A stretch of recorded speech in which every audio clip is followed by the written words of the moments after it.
Ottoman umpire کی گزشتہ video میں ہم نے دیکھا کہ کیسے شہزادے سلیم نے اپنے باپ کے خلاف بغاوت کرتے ہوئے انہیں تخت سے دستبردار ہونے پر مجبور کر دیا تھا، اور سلطان بایزید نے بھی سلیم کے حق میں تخت کو خیرآباد کہتے ہوئے اقتدار اپنے بیٹے کو سپرد کر دیا تھا۔ اب سلطان سلیم سلطنت عثمانیہ کے 9ویں سلطان کے طور پر تخت نشین ہو چکے تھے۔ آج کی اس ویڈیو میں ہم سلطان سلیم اول کے دور حکومت کے ابتدائی چند سالوں کی تاریخ جانیں گے، جہاں انہوں نے اپنے دادا سلطان فاتح کے بنائے ہوئے قانون پر عمل کرتے ہوئے اپنے 2 بھائیوں اور 10 بھتیجوں کو مار ڈالا تھا۔ سلطان سلیم کے تخت نشین ہونے کے 20 دن بعد ان کے والد یعنی کہ سابق عثمانی سلطان بایزید نے اپنے بیٹے اور موجودہ سلطان سے ڈیموٹیکا جانے کی اجازت طلب کی، جہاں ان کی پیدائش ہوئی تھی، جس پر سلطان سلیم کے حکم پر کیپیکولو 10 سے 2 قطاروں میں سلطان بایزید کو رخصت کرنے کے لیے کھڑے تھے۔ سلطان سلیم نے اپنے والد کے گھوڑے کی لگام پکڑ کر پیدل انہیں دارالحکومت استنبول سے رخصت کیا،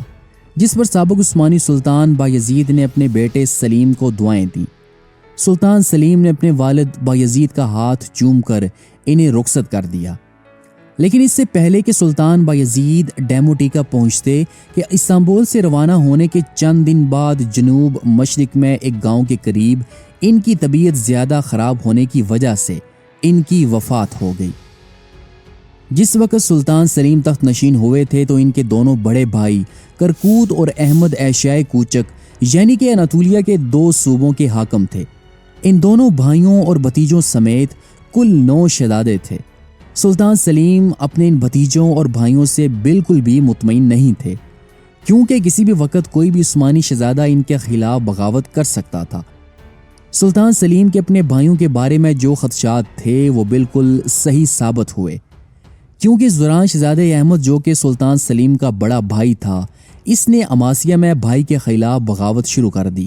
اور اس نے اپنے بھائی کو خط لکھتے ہوئے کہا کہ رومیلیا کا علاقہ تمہارا جبکہ اناطولیہ کا علاقہ میرا ہوا۔ اس بغاوت کے اعلان کے بعد شہزادہ احمد نے اپنے بڑے بیٹے علاؤ الدین کو ایک فوج دے کر بورسا شہر کی طرف پیش قدمی کرنے کا حکم دیا، جبکہ وہ خود اناطولیہ کے دیگر سرداروں سے بیعت لینے میں مصروف ہو گیا۔ شہزادہ احمد کو کونیا میں کرمانیوں کی جانب سے مکمل حمایت حاصل تھی، اور اس کے علاوہ بنو منتشا نے بھی شہزادے کی حمایت کا اعلان کرتے ہوئے اس کے پاس چند رضاکار بھیج دیے تھے۔ ادھر جب علاؤ الدین فوج کے ساتھ بورسا شہر پہنچا تو اس نے سلطان سلیم کے مقرر کردہ پاشا کو پھانسی دیتے ہوئے شہر پر قبضہ کر لیا۔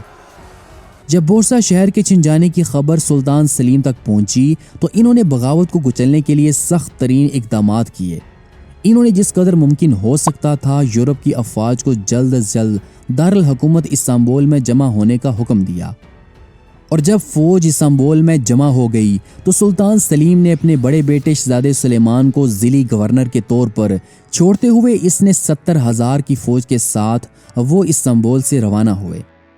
جب بورسا شہر میں علاؤ الدین کو اپنے چچا یعنی کہ سلطان سلیم کی آمد کی خبر ملی تو وہ اپنے چند بھروسے کے ساتھیوں کے ساتھ چپکے سے بورسا شہر چھوڑ کر فرار ہو گیا،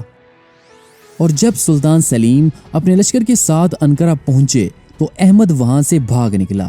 اور اس نے اپنے دونوں بیٹوں کو شاہ اسماعیل کے پاس مدد حاصل کرنے کے لیے روانہ کیا۔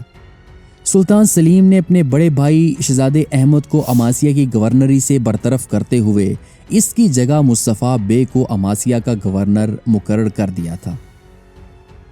سلطان سلیم نے اگرچہ بورسا شہر کو دوبارہ واپس حاصل کر لیا تھا، لیکن اس کی فوج کے بعض افسر شہزادے احمد سے جا ملے اور جنگ پھر شروع ہو گئی۔ ابتدا میں شہزادے احمد کو چند معمولی فتوحات حاصل ہوئیں، لیکن بالآخر اسے اپنی جان بچانے کے لیے بھاگنا پڑا، اور اس کے بعد اس نے اپنے 5 بھتیجوں کو جو کہ بورسا کے بعض امراء کے گھروں میں چھپے ہوئے تھے گرفتار کر کے انہیں مروا ڈالا۔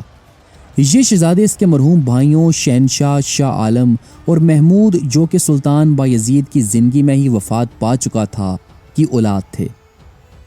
شہزادہ کرکوت جو کہ اس وقت سارو خان میں خاموشی کے ساتھ بیٹھا ہوا تھا، اس نے اب تک اپنے بھائی کے خلاف بغاوت نہیں کی تھی، لیکن جب ان شہزادوں کے قتل کی خبریں اس تک پہنچی تو وہ سمجھ گیا کہ اس کی بھی باری ضرور آئے گی،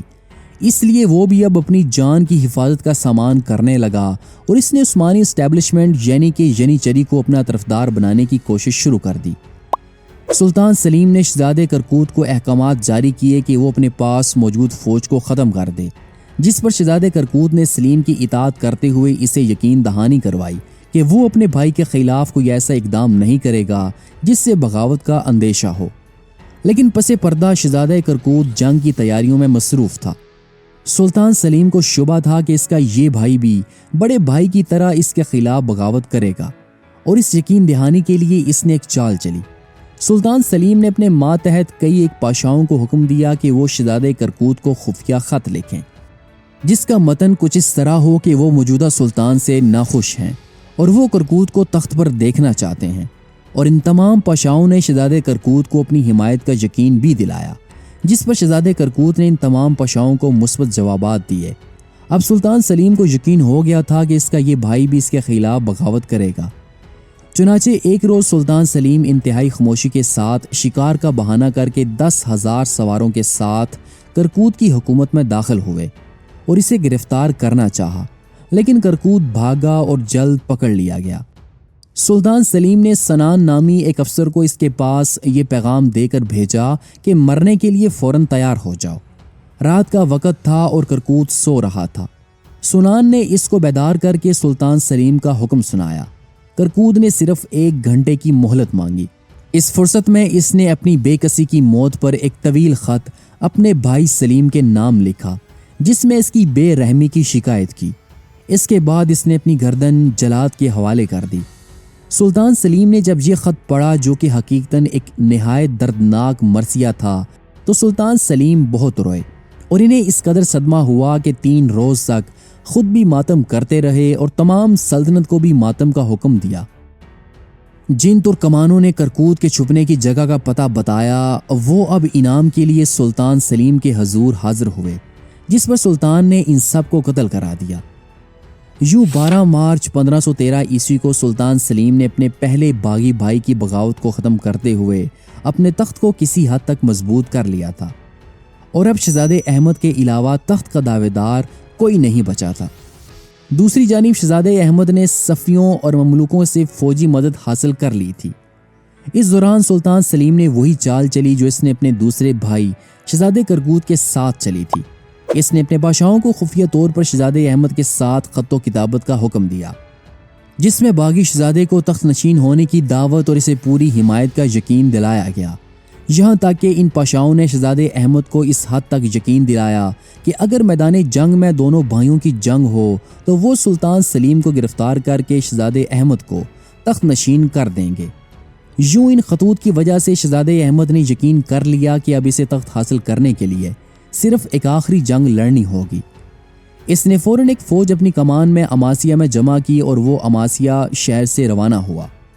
اس نے سب سے پہلے توسی میں موجود عثمانی پادشاہ محمد کے ساتھ جنگ لڑی۔ محمد کے پاس فوج کم ہونے کی وجہ سے اسے پسپا ہونا پڑا اور وہ اپنی بچی کچی فوج کے ساتھ انقرہ واپس چلا گیا، اور اس نے سلطان کو خط لکھا کہ شہزادے احمد نے بغاوت کرتے ہوئے اسے توسیہ شہر سے نکال دیا ہے۔ یوں اس ابتدائی فتح کی وجہ سے شہزادے احمد کے پاس سپاہیوں کی تعداد میں اضافہ ہو گیا، اور وہ اپنی 30,000 کی فوج کے ساتھ پہلے توسیہ اور پھر انقرہ شہر کو فتح کرتا ہوا 4 اپریل کو شہزادے احمد بورسا شہر کی سمت روانہ ہوا۔